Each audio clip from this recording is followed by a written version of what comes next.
देखते हैं। अस्सलाम वालेकुम मैम, कैसी हैं वालेकुम आप? सलाम। मैं बिल्कुल ठीक हूँ। आप लोग कैसे हो?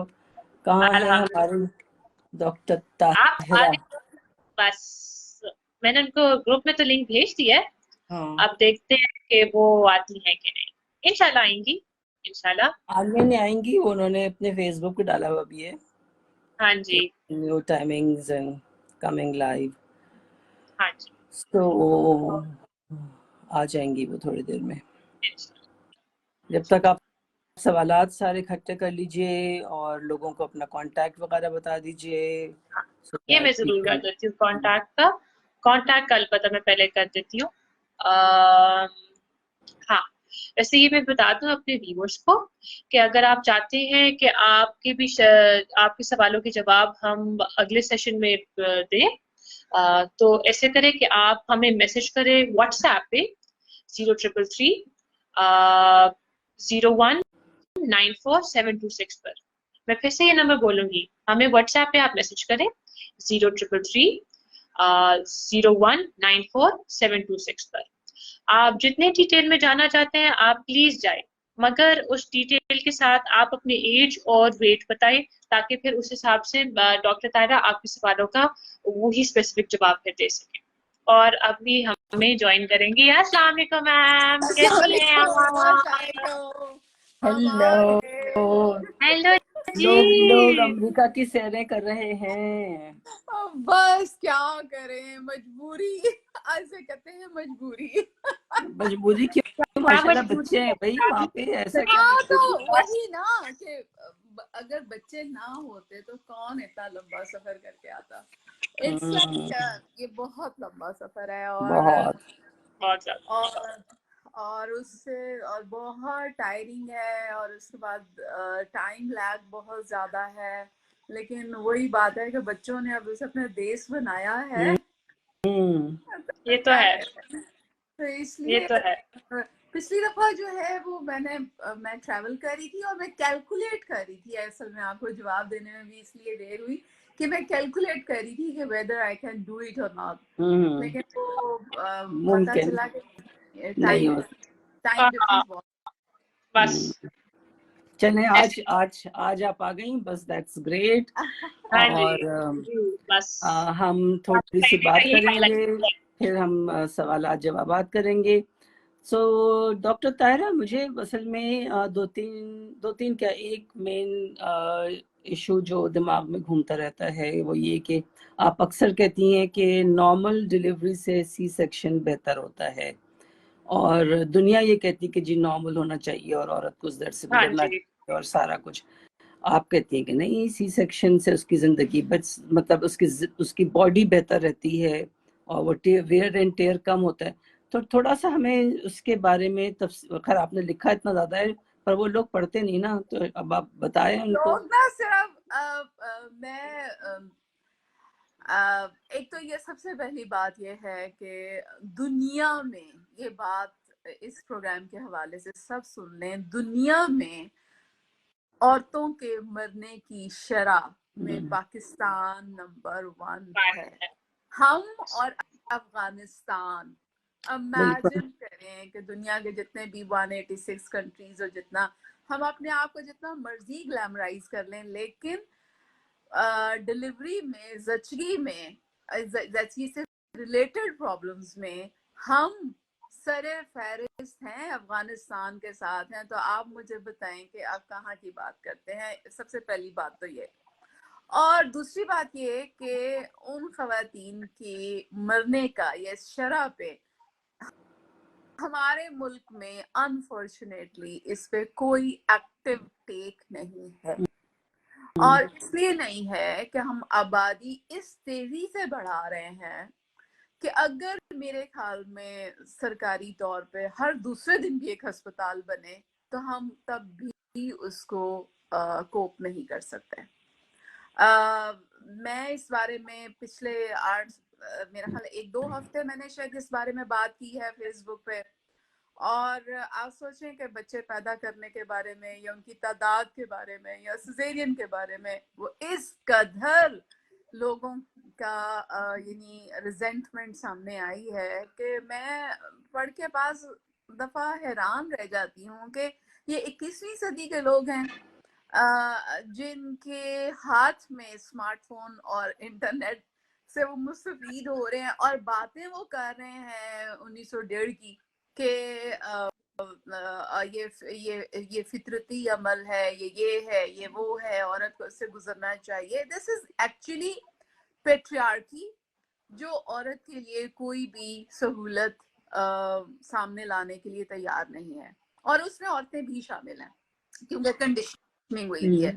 अच्छा, सबसे पहली बात, ये डिलीवरी एक ऐसा प्रोसेस है, एवरेज लगा लें 10 से 12 घंटे। 10 से 12 घंटे में उस औरत को मॉनिटरिंग चाहिए, उससे और उसके बच्चे को। जिन अस्पतालों में आप जाके डिलीवरी कराते हैं, क्या वहां पे 1-to-1 मॉनिटरिंग की सहूलत मौजूद है? क्या पेट में बच्चा जो उस वक्त आपके साथ, औरत की दर्दों के साथ बच्चा भी दर्दें ले रहा है, क्योंकि जब भी दर्द शुरू होती है पेट में तो बच्चे को ब्लड सप्लाई रुकती है। तो क्या आपके अस्पताल या जो सेंटर्स हैं या जहां भी आप डिलीवरी कराते हैं, क्या वो प्रॉपरली इक्विप्ड हैं कि किसी भी प्रॉब्लम की सूरत में वो उसे डिटेक्ट कर सकें? अच्छा, कोई इक्विप्ड नहीं है, हत्ता कि गवर्नमेंट भी इक्विप्ड नहीं है। मैं आपको बताऊं कि सरकारी अस्पतालों में भी जो सीटीजी मशीन होती है, वो पूरे लेबर रूम में जहां 20 औरतें जचगी के अमल से गुजर रही होती हैं, शायद 2 या 3 मशीनें होती हैं, जिन्हें बारी बारी जो है वो सबको लगाया जाता है, और उसके बीच में क्या मिस होता है, क्या नहीं मिस होता है, ये किसी को नहीं पता। उसके बाद पहली बात तो मशीनें और वर्क फोर्स है। उसके बाद वर्क फोर्स क्या इतनी स्किल्ड है कि वो आपकी जो उस वक्त प्रॉब्लम्स आप उनसे गुजरे उनको प्रॉपरली डिटेक्ट कर सके? आई आई रियली डाउट इट। मैंने कल एक स्टेटस लगाया था जिसमें मेरी बेटी ने मुझे पूछा कि मामा आप मेरी दफा क्यों नॉर्मल डिलीवर हुई? तो मैंने कहा इसलिए कि मुझे कुछ पता ही नहीं था। तो उसने कहा है आप तो डॉक्टर क्यों सर? मैंने कहा हाँ, तो नए नए रंगरूटों को क्या पता होता है, ठीक है। और ये वैसे हालांकि जाती है, आई हर किसी का ख्याल होता है कि आप डॉक्टर हैं और आपको वाज सब कुछ पता होना चाहिए। Qualified doctor at that time. I was, और मैंने 6 माह का हाउस जॉब भी किया हुआ था, and I think that I was a I do come in good students, ठीक है। फिर भी मुझे पता नहीं था। तो आप इमेजिन करें कि जो नए नए डॉक्टर्स निकलते हैं और पूरे पाकिस्तान के छोटे शहरों में फैल के पेरीफ्री पे क्लिनिक्स बनाते हैं। ये तो डॉक्टर्स की बात कर रही हूँ, डॉक्टर्स के बाद नर्सें भी हैं, नर्सों के बाद एलएचवीज भी हैं, एलएचवीज के बाद दाइज भी हैं। जो हर कोई ये समझता है this is natural, this is natural, it has to be. ये खेतों में भी पैदा हो जाती थी, ये कपास चुनते भी पैदा हो जाती थी, हो जाते थे बच्चे। यार पैदा हो जाते थे, मरते कितने थे, और अभी भी कितने मरते हैं।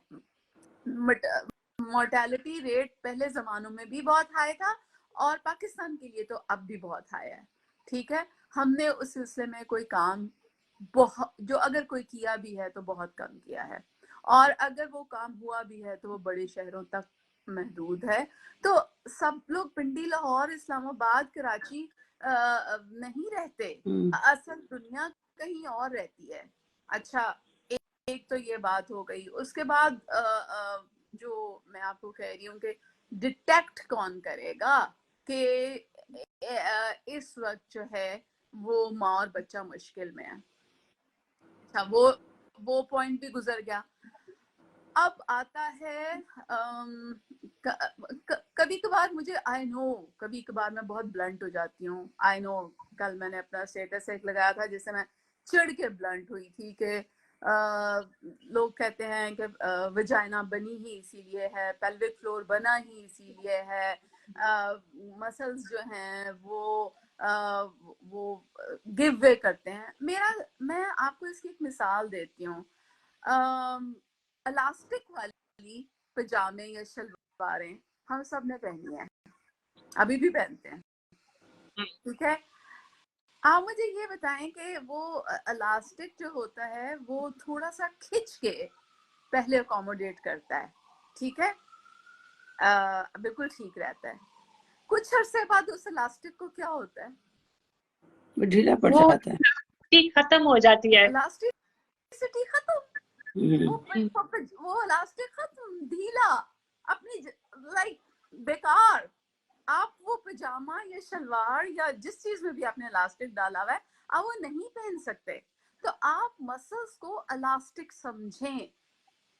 पहली बात तो ये है कि जब विजाइना से बच्चा गुजरता है तो ये नहीं होता कि बच्चा चुड़प करके बाहर आ जाता है, ऐसे नहीं होता। बच्चा स्टे करता है विजाइना में। और आप इमेजिन कर लें कि मेरा ख्याल ये है कि मैं अपनी से वॉल पे शेयर करूं शायद, क्योंकि ऑडियंस वहां थे काफी सारे। मैं मुझे 1 मिनट दीजिएगा कि मैं इसे शेयर कर लूं। हाँ ठीक ठीक है, है, क्योंकि ठीक है। ये बड़ी मेरे टॉपिक से इंटरेस्टिंग डिस्कशन है। तो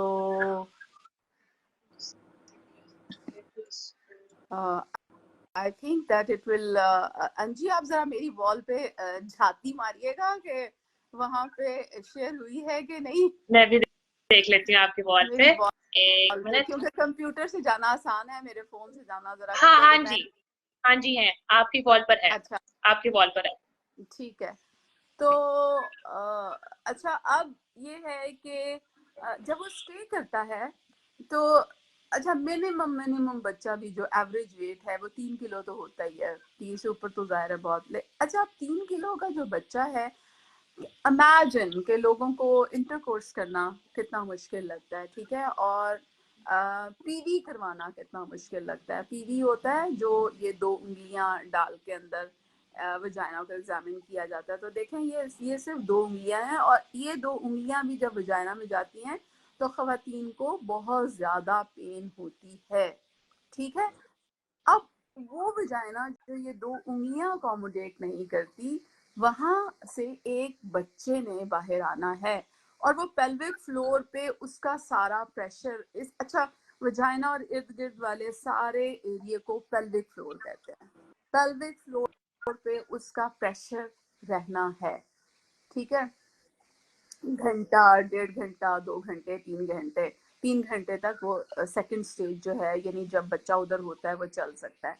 उसका जब प्रेशर होगा, और उसके बाद फिर वही बात है कि इंतहाई स्किल्ड पर्सन उस वक्त होना चाहिए जो ये देख सके कि बच्चे को जो खून की सप्लाई है वो तो मुतासिर नहीं हो रही, ठीक है।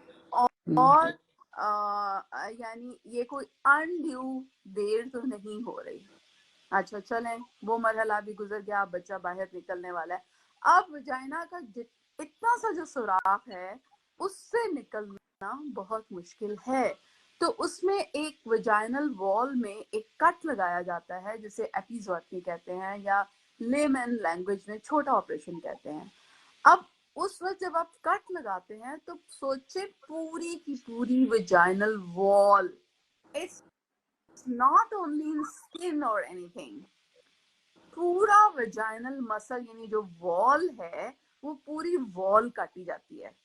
और वो कम से कम इतना लंबा कट जरूर होता है। ये मेरा ख्याल है 2.5 इंच, और ये 3 इंच भी हो सकता है। ये इतना लंबा कट जरूर होता है, ठीक है। कुछ अर्सा पहले रिकमेंडेशन आई थी कि आप कट नहीं लगाएं और ऐसे ही डिलीवर करने की कोशिश करें। तो जब वैसा करना शुरू किया कट के बगैर, तो फिर बच्चा तो निकल आया, क्योंकि उस वक्त इतने ज्यादा बच्चेदानी पुश कर रही होती है, लेकिन अंदर वजाइना का हाल इतना बुरा हो जाता है कि वो पूरी कट फट जाती है, जो कि जाहिर है लोगों को बाहर से नजर नहीं आती। बाहर से लगता है कि हाँ, जो सुराख है वो इंटैक्ट है, लेकिन अंदर से वो पूरी फटी हुई होती है, और जिसको किसी स्किल्ड बंदे को ही आता है उसे स्टिच करना, ठीक है। अच्छा, अब ये छोटे ऑपरेशन से भी निकल आए।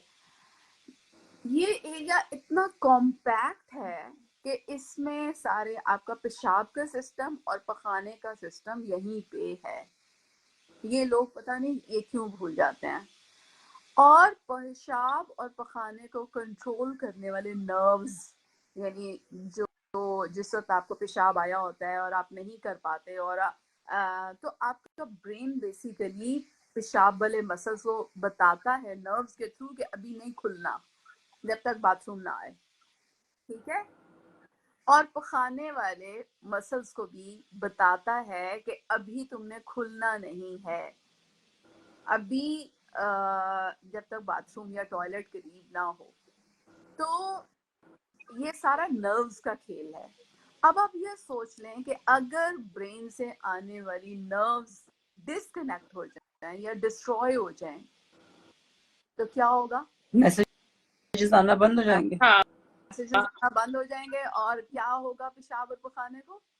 ऑब्वियसली वो आप जहाँ उसके पे आप टाइम वहीं को पे कंट्रोल करेंगे। कर सकेंगे एट एनी रेट। कंट्रोल खत्म, कंट्रोल खत्म। बिल्कुल। हाँ, कंट्रोल ही हाँ खत्म हो आप जाता है। सोचे ना, दरम्यान में कोरियर ही नहीं रहा, दरम्यान में सिग्नल्स ही नहीं रहे।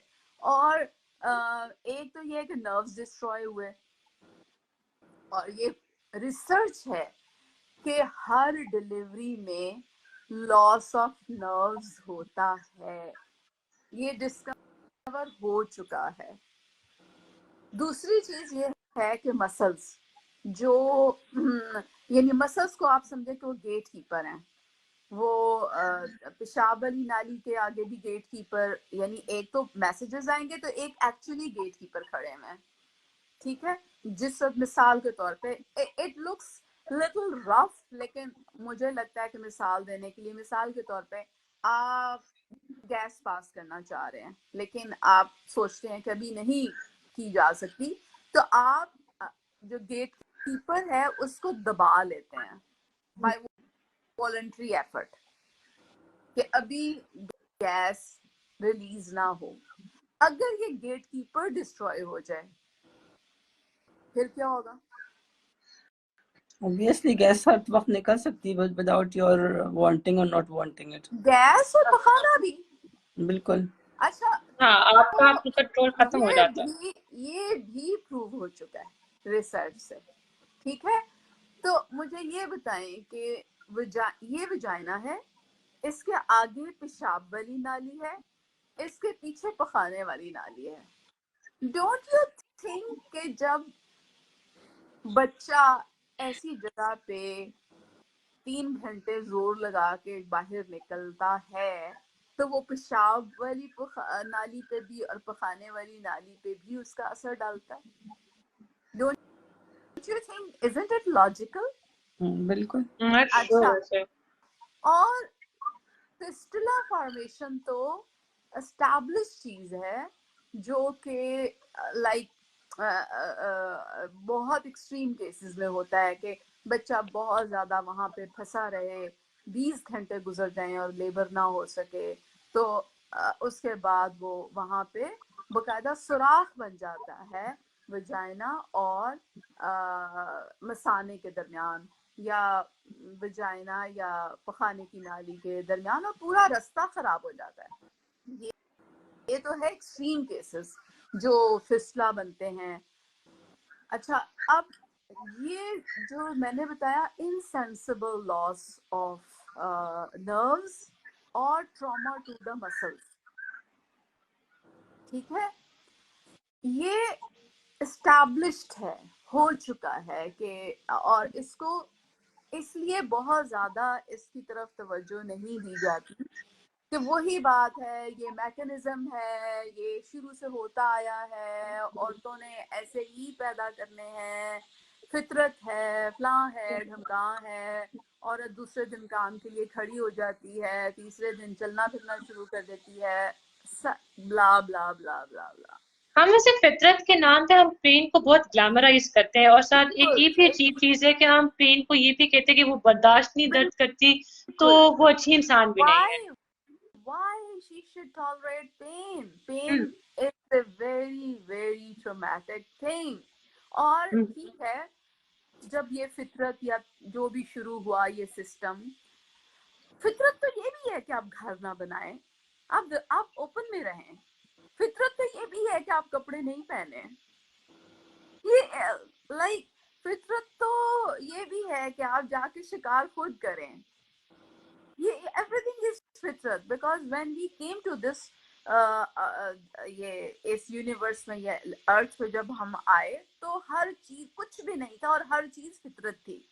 लेकिन जब आपने फितरत में से चीजें ढूंढी, और अब आप कपड़े क्यों पहनते हैं, दिस इज नॉट फितरत। आप घरों में क्यों रहते हैं, आलीशान घरों में, कारें क्यों चलाते हैं, पैदल क्यों नहीं चलते, दैट इज फितरत। तो जब आप अपनी कंफर्ट के लिए साइंस की चीजें कंसिडर कर सकते हैं, तो व्हाई नॉट फॉर वुमेन। अच्छा, इसी तरह जो मैंने आपको बताया चौकीदार जो पखाने वाली नाली के हैं, एक तो ये है कि उनका थोड़ा बहुत लॉस हो, और एक ये होता है कि अगर बच्चा बहुत हैवी है और उसको बहुत वो एब्रप्टली बाहर निकला है तो वो पूरे फट जाते हैं। यानी सोचें कि एनल स्फिंक्टर फटना इज वेरी कॉमन, लेकिन उसका वो डिटेक्शन नहीं होती, लोगों को रिकग्नाइज नहीं करना आता। वो उसके बाद फिर खातून को जब वो कुछ प्रॉब्लम्स होती हैं तो उसको इर्द गिर्द वाली सारी बड़ी बुढ़ियां कह देती हैं, ओह कोई बात नहीं, ऐसा तो होता है, ठीक है। अच्छा, ये हो गया। अब इसके अगेंस्ट आप अच्छा, एक और दो चीजें हैं कि अगर आपको पेन शुरू नहीं हुई टाइम पे, आपका टाइम ऊपर चला गया, अगेन इंटरवेंशन होगी। इंटरवेंशन आपको आर्टिफिशियल पेन्स लगाने की होगी। आर्टिफिशियल पेन्स में क्या चीज इस्तेमाल होती है, कौन आर्टिफिशियल पेन लगाएगा, कहाँ पे लगाएगा, that is all like need skilful people के कौन सा तरीका इस्तेमाल करना है, कैसे इस्तेमाल करना है। आप कैसे अननोइंगली अनसाइंटिफिक लोगों के सामने जाके अपनी बॉडी को रख सकते हैं। मेरा खवातीन से सिर्फ ये सवाल है कि जो छोटे छोटे सेंटर्स में या दाइयों के पास जाके डिलीवर होती हैं, आप कैसे अपने आप को कुछ ऐसे लोगों के सामने रख सकते हैं जिन्हें साइंस नहीं आती, जिनके पास बकायदा उस चीज का इल्म नहीं है। क्या आप किसी ऐसे जहाज पे बैठना पसंद करेंगे जिसके पायलट को ABC नहीं पता, सिर्फ जो ये पता है कि ये पायलट ही ना जो हो सकता पायलट ही है। ना हो, लेकिन चलो उसे ये पता हो कि ये स्टीयरिंग है, ये जहाज को ना, और ये जहाज की सीट है, ठीक है। एक तो चीज मैंने ये दो तीन आप बातें बता रहा हूँ कि ये सीट है, ये स्टीयरिंग है, तो क्या आप ऐसे जहाज में बैठना पसंद करेंगे? अच्छा, और अच्छा, पेन्स, ऑब्स्टेटिक, इस साइंस को कहते हैं ऑब्स्टेट्रिक्स। गायनोकोलॉजिस्ट तो और चीज है, लेकिन हमारे यहाँ चूंकि ऑब्स्टेटिक्स को पता नहीं है लोगों को, तो अब obstetrics is a very very big science. इसी में बेतहाशा औरतें मरती आई हैं, तारीख उसके बारे में खामोश है। मुमताज महल सिर्फ इसलिए सामने आ गई कि वो क्वीन थी, वो भी चाइल्ड बर्थ में मरी गई है। और मैंने पहले भी बताया था कि इंग्लैंड की शहजादी शार्लेट की डेथ भी चाइल्ड बर्थ में हुई थी। इसी तरह अगर आप गूगल करें तो बेतहाशा औरतें हैं जो यानी जब से तारीख लिखी जाने लगी या उनका जिक्र होने लगा, उनका नाम मिलता है, आपको अर्ली एराज में तो यानी पता ही नहीं चलता कि कितने लोग मरे और कितने, क्योंकि आप खुद सोच रहे हैं कि अगर बच्चा आड़ा होता था पेट में तो निकलने का कोई रास्ता ही नहीं है, और मर जाती थी तड़प तड़प। तो उसके मुकाबले में जो सिजेरियन सेक्शन है, जिसके लोग कहते हैं ओ ओ ओ पेट काटना है, 10 सेंटीमीटर्स का कट है पेट पे, 10 सेंटीमीटर्स का, ठीक है, प्लान्ड है। आपने इस दिन आप ये जाएंगे और ये करेंगे, पूरी फैसिलिटीज अवेलेबल हैं। जाहिर है आपने बच्चे को एक उस प्रोसेस से नहीं गुजारना। सिजेरियन सेक्शन की प्री रिक्विजिट ये है कि जाहिर है सर्जन भी होगा, बच्चे को वसूल करने वाला डॉक्टर पीडियाट्रिशियन भी होगा और एनेस्थेटिस्ट भी होगा, ठीक है। तो बच्चे की जो निकलेगा वो उसको वो देख लेगा। प्लस ये है कि उसमें जो पेट काट के, अब पेट काटने को बहुत बड़ी चीज समझा जा रहा है as compare to vaginal wall काटना, जबकि मेरे नजदीक वजाइनल वॉल काटना भी उतना ही ट्रॉमेटिक है। और अगर आप नहीं भी काटें तब भी वजाइना के अंदर इतने टेयर्स, और साथ में जो यूरिथ्रा यानी कि पेशाब वाली नाली और पखाने वाली नाली का सिस्टम है, मेरे लिए वो बात बहुत बहुत बहुत अहम है। और अच्छा डॉक्टर तायरा, सॉरी आपकी बात काट रही हूँ, पेट काटने में किसी और कोई और आज़ा भी इसमें कट सकते हैं? कोई ऐसा एहतमाल है कि उसमें मतलब कोई और जिसकी लपेट में आ जाए, या सिर्फ वही? क्योंकि मेरा सी सेक्शन हो चुका है तो वो कट तो मुझे पता है कि कितना बड़ा है और क्या है, और शुक्र है कि बहुत माहिर सर्जन ने किया था। But is there a possibility कि कट जो है वो किसी और चीज को भी अपनी लपेट में ले ले? उसमें जो पहला सिजेरियन है उसमें तो कतई कोई एहतमाल नहीं होता, क्योंकि पहला सिजेरियन बॉडी बहुत क्लीन कट होती है। तो बस आप पेट काटें, ये स्किन काटें, 2-3 लेयर्स नीचे हैं वो काटें, फिर सीधा बच्चेदानी तक पहुंचे, बच्चेदानी में से कट लगाएं, बच्चा बाहर निकालें और सब कुछ सी दें और ठीक है। और इसके टांके, आजकल तो टांके भी नहीं निकलवाने पड़ते, डिजोल्व होने तो वाले सॉलिड, हाँ टांके बिल्कुल लगते हैं, ठीक डिसॉल्व, है। बिल्कुल। कि बस एक दफा आप अस्पताल से आ जाएं तो आपने उसको कोई निकलवाने नहीं जाना। और ये टांके हील जो हैं वो, यानी आपको आजकल अस्पताल से छुट्टी भी दूसरे दिन हो जाती है, यानी आज ऑपरेशन हुआ, कल एक दिन गुजरा और दूसरे दिन छुट्टी, कोई आपको 4-6 दिन अस्पताल में रहने की जरूरत नहीं पड़ती। और बॉडी, अगर आपकी आप हेल्दी हैं और आपके जिसमें कोई भी खून की कमी वगैरह नहीं है तो आप बड़ी जल्दी हील होते हैं। ये पहले सिजेरियन की बात है। अच्छा, अगले सिजेरियन जो होते हैं, दूसरा भी रिलेटिवली बेहतर ही है अगर किसी अच्छे सर्जन ने किया है। प्रॉब्लम पेश आती है तीसरे, चौथे, पांचवें पे, जिसके लिए अगेंस्ट मैं अगेन ये कहूंगी कि आजकल जो स्पेशली हालात हैं उनके मुताबिक 2 बच्चों से ज्यादा आपको बच्चे पैदा नहीं करने चाहिए। इट्स नॉट ओनली क्यों, अच्छा, जब लोग वॉल पे लिखते हैं कि सिजेरियन की फीस कहाँ से आएगी, तो मेरी सोच ये होती है कि बच्चे को पालने के पैसे कहाँ से आएंगे। अभी तो आपको बच्चे को पैदा कराने की फीस नहीं है, तो बच्चे को स्कूल भेजना, खाना पीना, कपड़ा, हर चीज बड़ा करना, उसके पैसे कहाँ से आएंगे। तो जो तो तीसरा चौथा है, उसमें अगर आपके किसी अच्छे सर्जन ने पहला और दूसरा ऑपरेशन किया है तो तब तो एहतमाल इज लाइक जो आप कह रही हैं कोई सराउंडिंग स्ट्रक्चर कटने की चीजें बहुत कम होती हैं। लेकिन अगर जाहिर है हर सर्जन अच्छा नहीं होता, जूनियर डॉक्टर्स भी करते हैं, तो उसमें बाज़ दफा ऐसा होता है कि जो मसाना है और तड़ियाँ हैं, अगर किसी ने वो केयरफुली नहीं किया तो वो उसको जर्ब पहुंचने का रिस्क होता है, लेकिन वो भी बहुत ज्यादा नहीं। लोग उसमें ये होता है कि जो अगर कोई जूनियर भी कर रहा होता है तो उसके जहन में होता है कि हम मसाने से बच बचा के निकलें। सिजेरियन करने को, यानी मैं 7वां भी कर चुकी हूँ, 6ठा गल्फ में आपको पता है लोग नहीं करवाते, बंद नहीं करवाते, तो 6ठा 7वां। लेकिन फिर वो ये बात है कि वो आपकी एक्सपर्टीज पे आ जाता है कि आप कितनी महारत से, ये वही बात है कि कोई दर्जी कितना अच्छा दर्जी है, ठीक है, वो किसी गली मोहल्ले का दर्जी है या वो क्लिफ्टन पे बैठा हुआ दर्जी है, their expertise is counts a lot। अच्छा, सिजेरियन हो गया और अब एवरीथिंग इज इन कंट्रोल।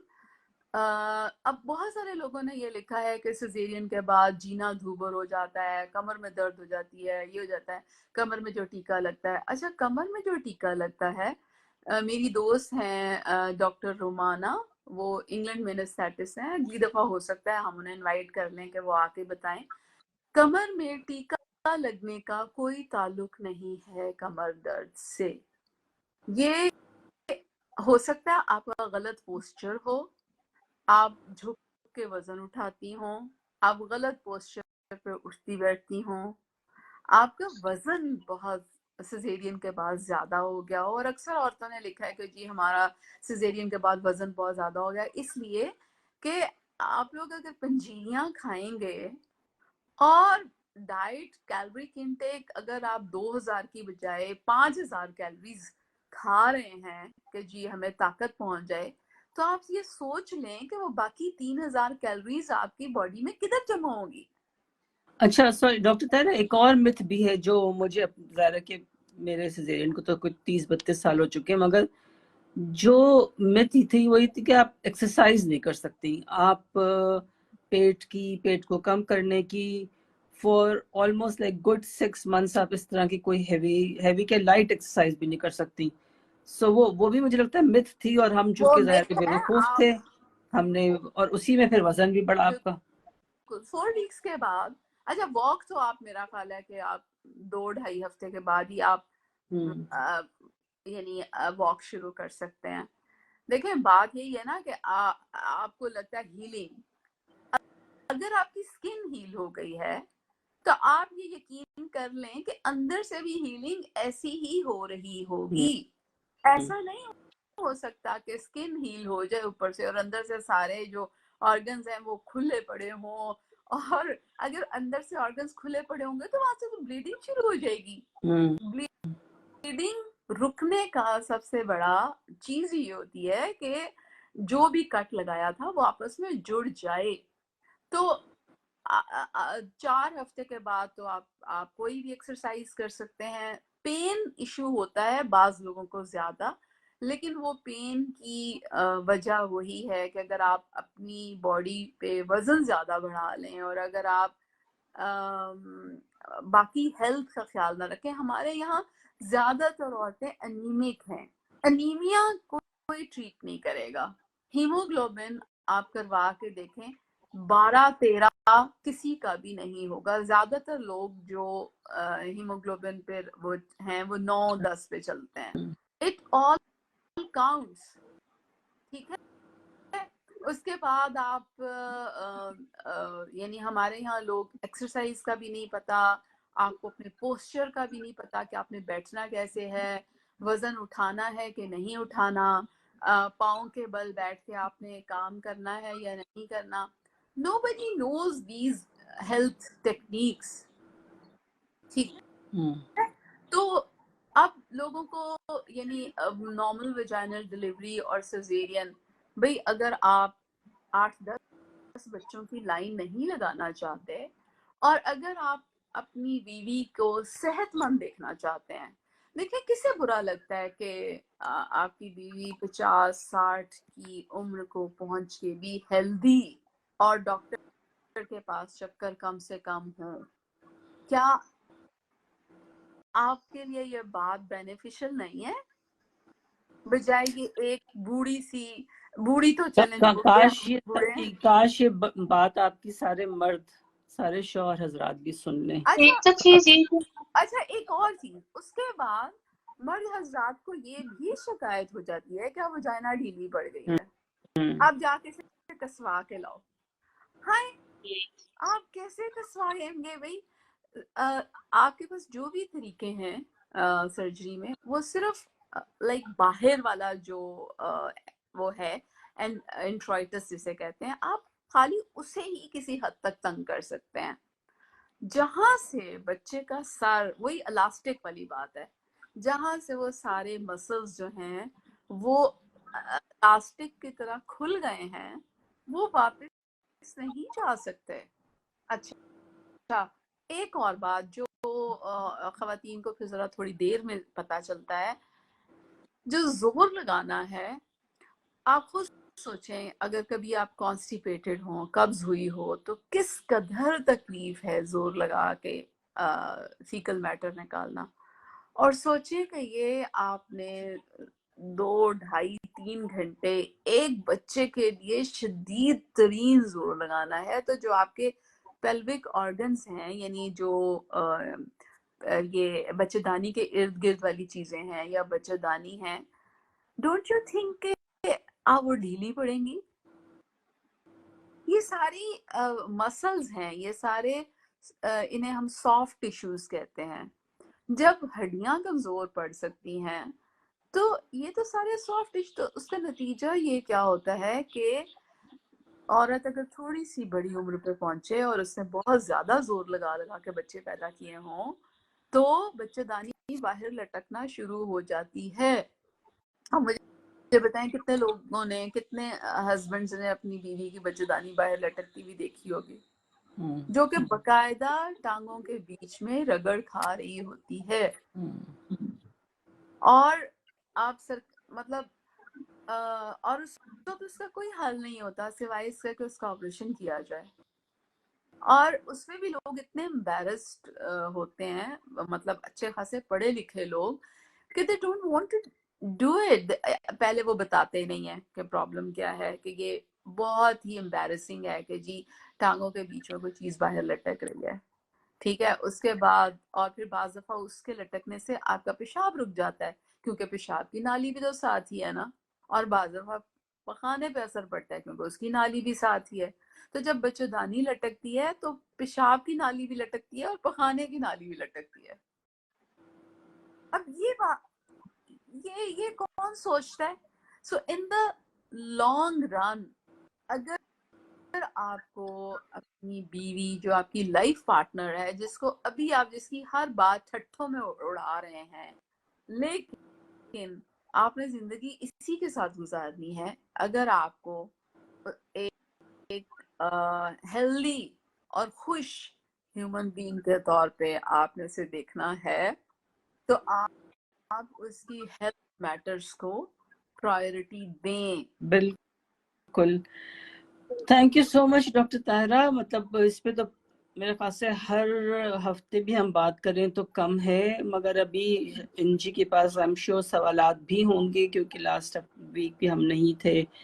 तो इंजी कुछ सवालात अगर हैं तो वो हम डॉक्टर ताहिरा से पूछते हैं, और फिर हम बीच बीच में अपनी बातें भी करते एक रहेंगे। और बात, जी लोग जी कहते हैं जी फलाने मुल्क में भी ये हो रहा है, ढमकाने मुल्क में भी ये हो रहा है, तो आप, I know the people like world over, क्योंकि रिकमेंडेशन वही बात है कि जी वजाइनल डिलीवरी ये वो, लेकिन जिन मुल्कों में भी हो रहा है उन मुल्कों में इसके साथ एसोसिएटेड जो प्रॉब्लम्स और लॉजिस्टिक्स और जो रिस्क और वो सब कुछ जो हैं, वो उन पे प्रॉपर उसका इंतजाम किया जाता है, उसको उससे बात होती है।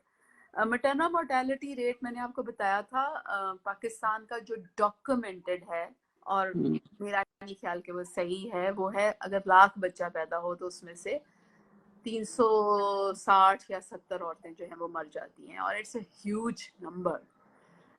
लेकिन जो एनजीओज हैं उनके मुताबिक ये फिगर जो है, क्योंकि हमारे यहाँ डॉक्यूमेंटेशन नहीं है, वो 700-800 तक है, और ये दिस इज इसीलिए बहुत सारे एडवांस मुल्कों की जो फंडिंग आती है हमारे मुल्क में मैटरनल हेल्थ के लिए, वो इसीलिए आती है कि मैटरनल मोर्टेलिटी रेट बहुत ज़्यादा है।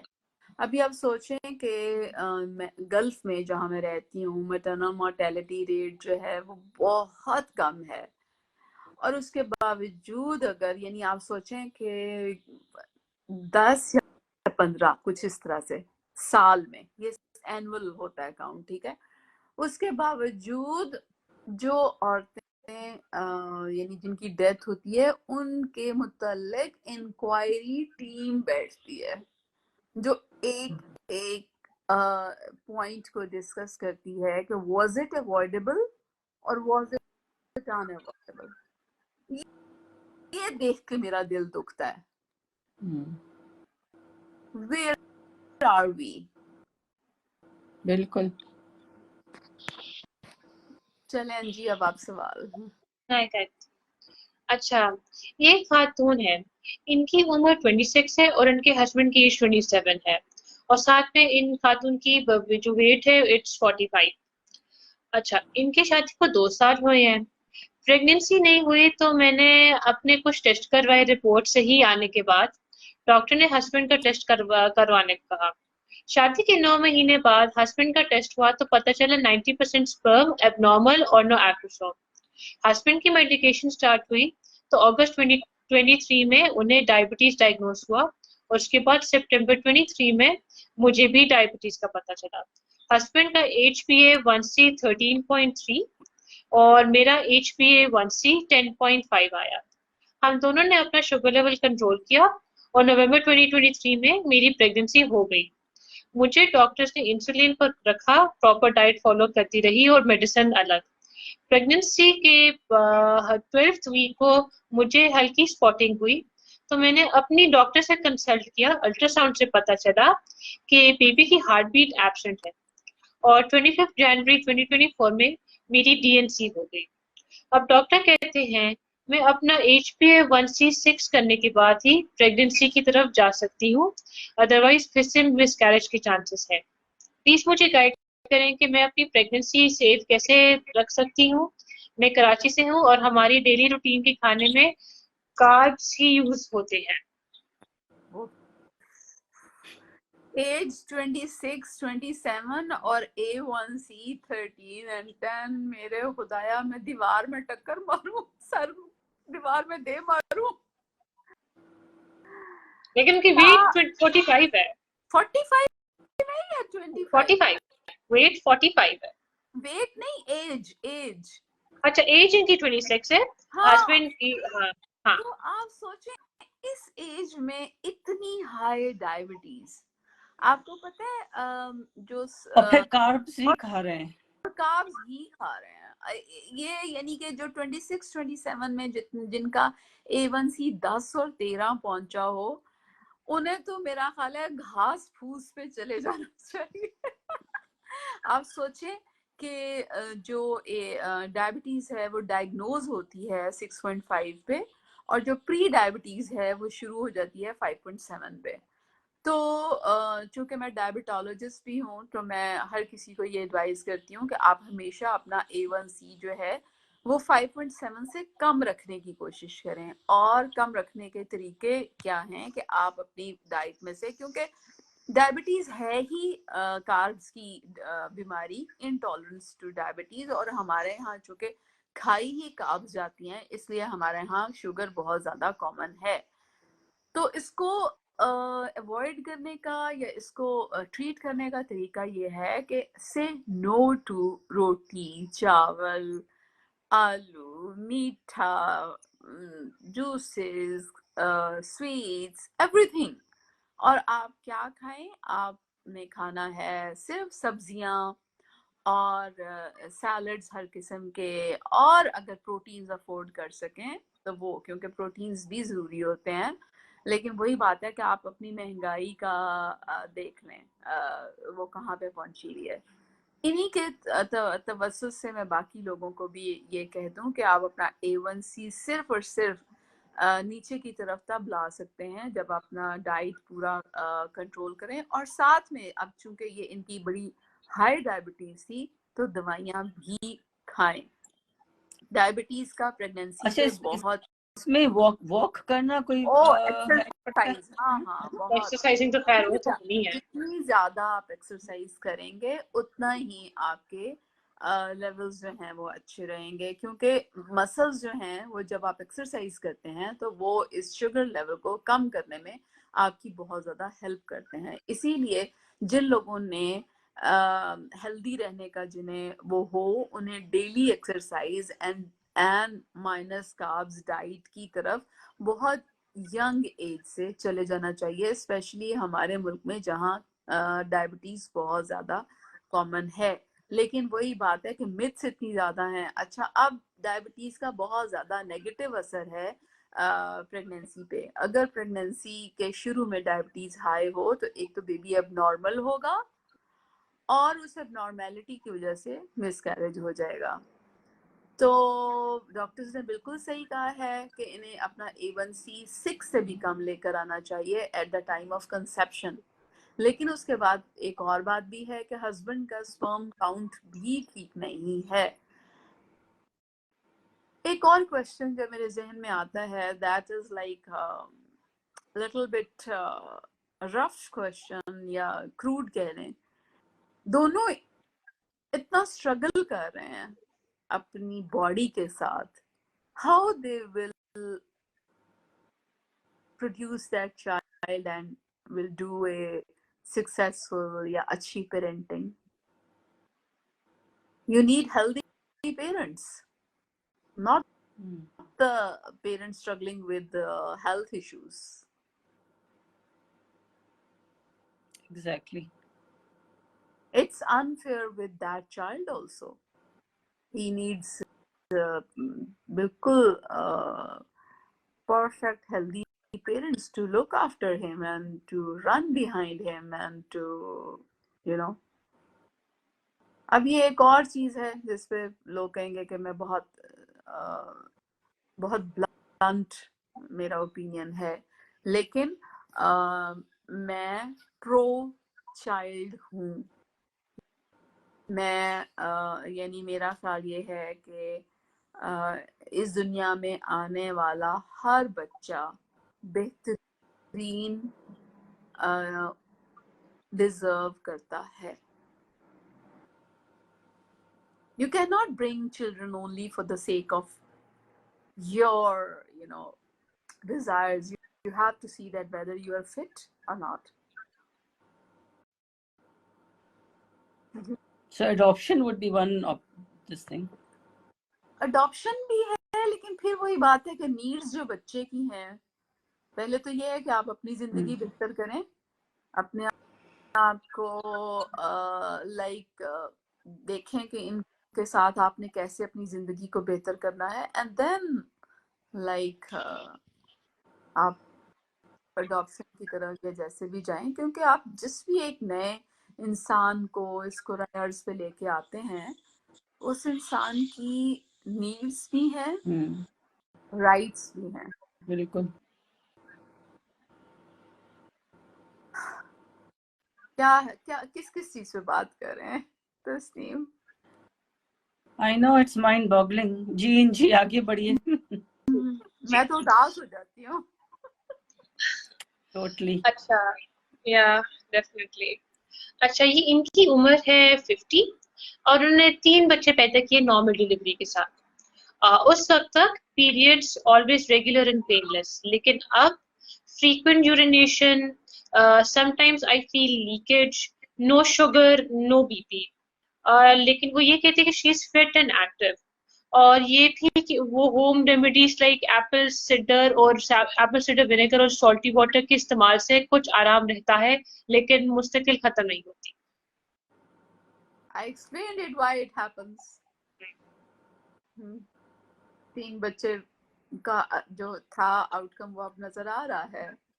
So the frequent urination and inability to hold it, the masana is affected, so she should see some urogyne. Gynae के भी डिफरेंट सब स्पेशलिटीज हैं, जो कि हमारे यहाँ लोग समझते हैं कि हर गली मोहल्ले वाली डॉक्टर बस गायनाकोलॉजिस्ट है। ऐसे नहीं होता। आप पहले गायनाकोलॉजिस्ट बनते हैं और फिर आप सब स्पेशलिटी की तरफ जाते हैं। जैसे कुछ लोग कैंसर को डील करते हैं तो वो ऑन्को गायनाकोलॉजिस्ट होते हैं, कुछ लोग पेशाब के अफेयर्स को कंट्रोल करते हैं तो वो यूरोगाइनी होते हैं। तो she need a urogynae consultation. ये मैंने आपको पूरा गायनाकोलॉजिस्ट बना देना है। मुझे भी यही लगता है। आप सुन के ना आपको तो बहुत कुछ आ गया होगा अब तो। नहीं, बहुत कुछ आ भी गया, बहुत बहुत ज्यादा दिल दुखने भी लग गया है। हाँ, दिल आगे कहेंगे जितना मेरा दिल दुखता है। और अभी जो ये एक तो लोगों की तकलीफें देख के दिल दुखता है, और फिर उनके रिमार्क्स, उनकी हरकतें। Sensitivity is like it's at the मैं कहती हूँ कि इतने insensitive लोग, and जो बंदे इतनी ओपनली अपने नाम के साथ गालियां लिख रहे हैं, what they will be doing at their homes. बिल्कुल। Just imagine. मुझे तो कोई फर्क नहीं पड़ता। You पढ़ना show भी नहीं your चाहिए। हाँ, हाँ, क्या करेंगे, मतलब हम you अपना काम तो नहीं छोड़ सकते ना लोगों की काज। you show your inner self. बिल्कुल। जी एनजी आगे। हाँ जी। डॉक्टर साहिबा, मुझे हार्मोन प्रॉब्लम थी, तो 1 साल पहले चेकअप करवाया था। उसमें FSH 13.23, LH 11.98 और प्रोलैक्टिन 89 था। उसके बाद ट्रीटमेंट करवाया तो पीरियड डेट फिक्स रही है। अभी फिर 2 महीने के बाद पीरियड आए हैं, तो अगेन टेस्ट करवाया है जिसमें FSH 6.16 और LH 4.82 और प्रोलैक्टिन 28.7 है। तो प्लीज मुझे बता दें कि अभी मेरी न्यू रिपोर्ट के बाद बेबी के लिए ट्रीटमेंट करवाना चाहिए या कि नहीं, क्योंकि मेरे हस्बैंड 1 माह के लिए अगर आते हैं तो मैं चाहती हूँ कि कोई मसला हो तो प्लीज वो पहले क्लियर करवा लूं, क्योंकि 5 साल हो गए हैं शादी को तो अभी तक औलाद नहीं है। मैंने उनको जवाब भी कहा था कि वो अपनी एज और वेट दें, उन्होंने अभी तक उसका नहीं कहा कि वो उनकी उम्र क्या हाँ, है। अब FSH और LH तो नॉर्मल है, बिलो 10 अगर हो तो ये अच्छा होता है। और इसके साथ एक और हार्मोन भी मैंने बताया था कि लोग वो भी करवा लिया करें तो ज़्यादा बेटर पिक्चर आ जाएगी, एंटी मलेरियन हार्मोन AMH। तो करवा सकती हैं बिल्कुल, लेकिन ये है कि 1 महीने में तो जाहिर है 1-2 महीने लेके और IVF की तरफ भी जा सकती हैं, क्योंकि बाकी चीज़ों में तो फिर हिट एंड ट्रायल मेथड ही होता है। अच्छा, एक और सवाल है। इनकी उम्र 35 ईयर्स की है। कहती है कि मेरी शादी को 10 माह हुए हैं। आ,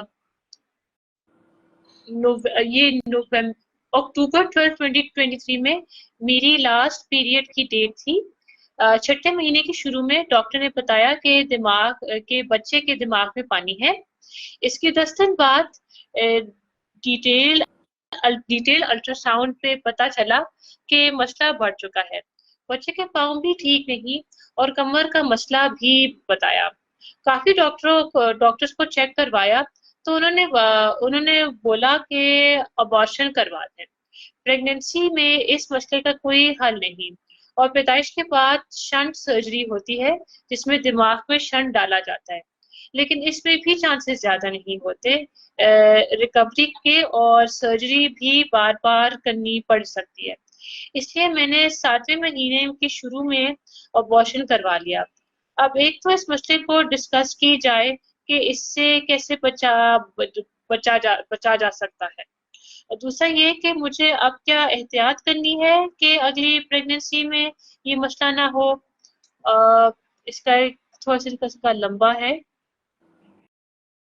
हाँ। हाँ जी, ये इन्होंने कहा। एबनॉर्मेलिटीज जो होती हैं वो उनके मुतल्लिक आप जाहिर है कुछ नहीं कह सकते। ये दिस इज के कौन सी बच्चा जो है उसमें क्या एबनॉर्मेलिटी आएगी, ये जस्ट बाय रैंडम है। लेकिन उसके लिए हम लोग यही एडवाइस देते हैं कि अगर आप किसी बीमारी का शिकार हैं, यानी डायबिटीज़ है, तो पहले उसे कंट्रोल कर लें। फिर प्रेगनेंसी से पहले फॉलिक एसिड खाना शुरू कर दें, एस्प्रिन, लो डोज एस्प्रिन खाना शुरू कर दें। और फिर ये है कि जब प्रेग्नेंट हों तो बहुत शुरू में अपने स्कैन करवाएं, उसमें उसमें भी नज़र आ जाता है कि बेबी ठीक है या नॉर्मल है। 10 वीक्स का एक स्कैन होता है और फिर ब्लड टेस्ट भी होते हैं। लेकिन ये सारे यानी प्रिवेंटिवली आप प्रिडिक्ट इस तरह से नहीं कर सकते कि अगला बच्चा कैसा होगा। ये लाइक सब बाय रैंडम सिलेक्शन है। लेकिन ये है कि अगर आपको कोई बीमारी है तो उसे कंट्रोल करें, और हेल्दी लाइफस्टाइल और फॉलिक एसिड एंड एस्प्रिन। ठीक है। ठीक है। ये एक और सवाल है कि इनकी उम्र 28 है और इनकी वेट 67 है।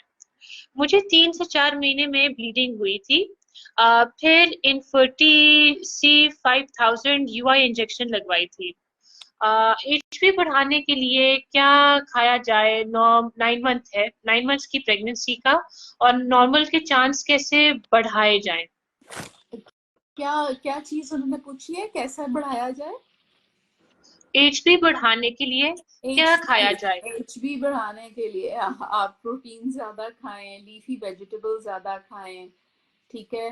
और फिर साथ में आयरन की गोलियां खाएं। वही बात है कि हीमोग्लोबिन जो है वो खवातीन में बहुत लो होता है। उसकी वजह एक ही तो ये मंथली पीरियड्स और फिर रिपीटेडली प्रेगनेंसी से इतना ब्लड बन नहीं पाता जितना बॉडी में ज़ाया हो जाता है। तो उसके लिए रिप्लेसमेंट यानी कि गोलियां और साथ में डाइट का बहुत रोल है। डाइट में रोटियां और चावल और ये सारा कुछ नहीं, बल्कि प्रोटीन यानी गोश्त, कीमा और लीफी वेजिटेबल्स, ठीक है। तो ये करें। और नॉर्मल और सिजेरियन की बहस तो भी इन्होंने सुनी ली होगी, तो मैं क्या बताऊं, अब नॉर्मल का चांस बढ़ाने के। फैसला उनके हाथ में है, हाँ। उनके घर वालों अच्छा, के। लोग मेरे पे एक इल्जाम लग रहा है कि मैं ना यानी डॉक्टर्स की इनकम में इजाफा करने का वो है। आप कमीशन ले रही हैं, हाँ, इसका मैं मतलब कमीशन ले रही हूँ और देने पड़ेंगे। नहीं, लोगों को जिनको ये नहीं पता कि शायद मैं पाकिस्तान में नहीं होती, उनका ख्याल ये है कि मैं अपनी प्राइवेट प्रैक्टिस चलाने की भरपूर कोशिश कर रही हूँ और मेरे पैसे अकाउंट में बहुत ज़्यादा जाएंगे और कमीशन भी लूँगी और करूँगी भी। और कुछ लोग ये समझ रहे हैं कि नहीं, मैं दूसरे डॉक्टर्स की जो है फ़ायदे बहुत ज़्यादा बेनिफिट, और ज़्यादातर लोग ये समझते हैं कि सिजेरियन में डॉक्टर का फ़ायदा है, उनका अपना फ़ायदा नहीं है। लेकिन अगर वो सारी स्टोरियां सुने जो हम अभी बता रहे हैं, तो फिर इन द लॉन्ग रन और बहुत सारे लोग जो मसले मसाइल लिखते हैं वो पता चले, तो फिर उन्हें पता चलेगा कि what is in their benefit. बहरहाल बहुत सारे लोग ऐसे भी हैं जो बीच में देखते हैं कि नहीं, हमें तो लेबर यानी जच्ची का प्रोसेस बहुत आसान लगा। वेल, बेटर फॉर यू, लेकिन हमें उन सारे लोगों को भी साथ देखना होता है जो सारे इस अमल से गुजरते हैं। और पाकिस्तान में 11 करोड़ औरतें हैं और उनमें से अडल्ट आई डोंट नो कितनी होंगी और कितनी, लेकिन बहरहाल नंबर इज नॉट स्मॉल। जी अंजी। हाँ जी। अच्छा, एक ये सवाल है, this is related to our C section वाला डिस्कशन। क्या सी सेक्शन की वजह से औरतों के वजन में इजाफा होता है? नो, और बार बार not see at section, all. ठीक है, और तस्नीम बार रेडी बार है, सी, मैं रेडी हूँ। अच्छा तस्नीम, एक तो सिजेरियन का बहुत मिसकंसेप्शन है कि सिजेरियन की वजह से मोटे हो गए, और एक और मिसकंसेप्शन ये है कि हिस्टेरेक्टमी की वजह से मोटे हो गए।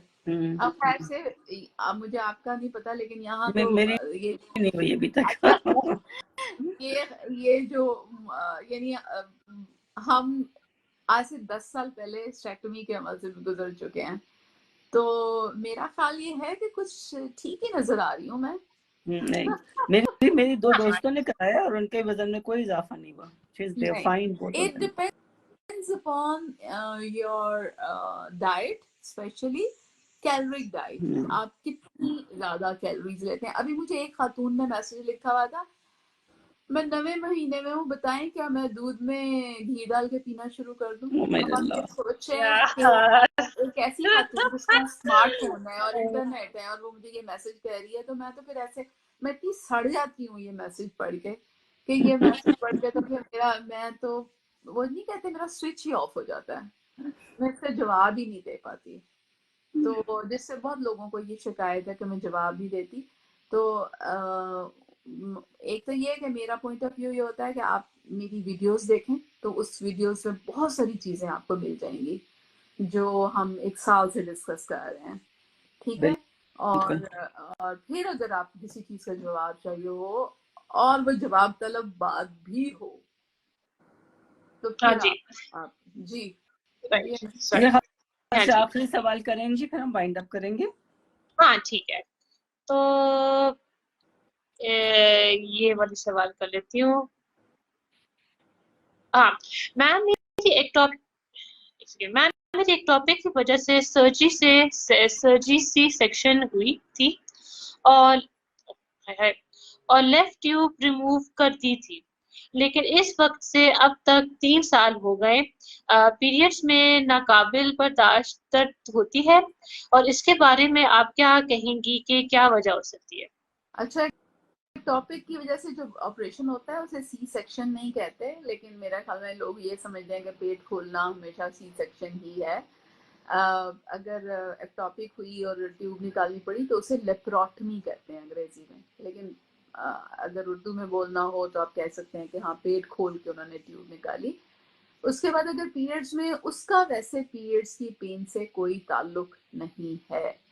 सो आपको देखना पड़ेगा कि पीरियड्स में पेन क्यों शुरू हो गई है, कोई और प्रॉब्लम तो नहीं शुरू हो रही, क्योंकि जो गायनोकोलॉजिकल इश्यूज हैं वो किसी भी वक्त, किसी भी तकलीफ, किसी भी वक्त आ सकते हैं। उनको आप रिलेट नहीं कर सकते कि वो इस वजह से हुए थे, यानी ये जो ऑपरेशन हुआ था उससे उसका कोई ताल्लुक नहीं है। एक ये छोटा सा सवाल है, is there any supplement that menopausal women should start taking for their well-being? Menopausal woman मुझे वैसे बड़ी हंसी आती है जब मेनोपॉजल वुमन का ना फेसबुक पे लोग लिखते हैं कि ये तो बिल्कुल जिंदगी से वो ये नहीं फारिग हैं, तो फिर मैं फटाफट शीशे में जाके देखती हूँ और कहती हूँ क्या मैं जिंदगी से फारिग हूँ? शीशा कहता नहीं, बिल्कुल नहीं, बिल्कुल भी नहीं।